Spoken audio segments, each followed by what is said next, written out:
Hey everybody, it's Alexander Manzoni, and we're going to do some poetry. This is Mr. West's Nightmare number 2.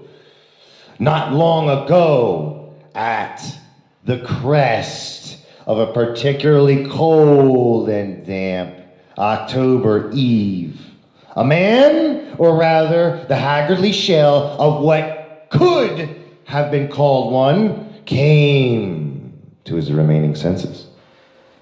He came to under the cracked and crumbling concrete bridge that led across the river. For reasons he was unaware of, he could not ascertain what brought him there, whiskey notwithstanding. Or perhaps it was something else entirely. His mind was bereft of memory. The man, Mr. West, arose to his feet and shook the decaying brown leaves from his hair. A matted, mottled mop of red and black and gray. And as the leaves fell to the mossy soil, peppered with gravel, a breeze caught them, and they were thereupon waywardly carried away. Mr. West blinked rapidly as his vision returned to him. Over the course of an hour, it was then that it truly occurred to him that he was somewhere he'd never been.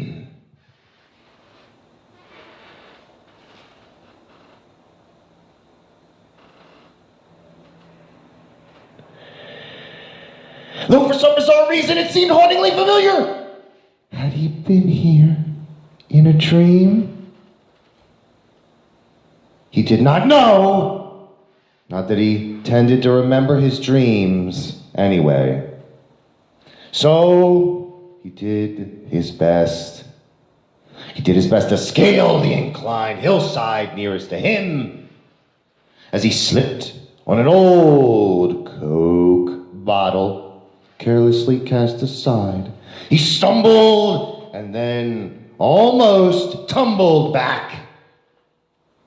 Mr. West repeated those same perilous steps, and as he did so, he dug through his pockets, perhaps to find a clue as to the nature of the events of the last number of hours. Inside his right shirt breast pocket was his phone. Its screen was cracked and in ruin. In his pants pocket was his brown leather wallet and a broken strand of rosewood rosary beads stained with deeply dark burgundy. I pray that is wine, Mr. West declared to the winds. Then he noticed similarly sinister spots on his tattered khaki pants.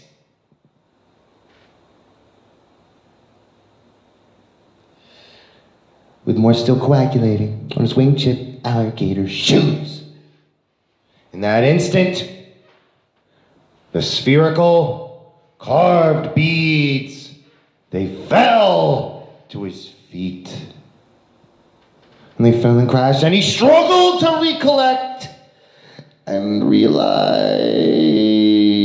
what had happened, or moreover, what he had done.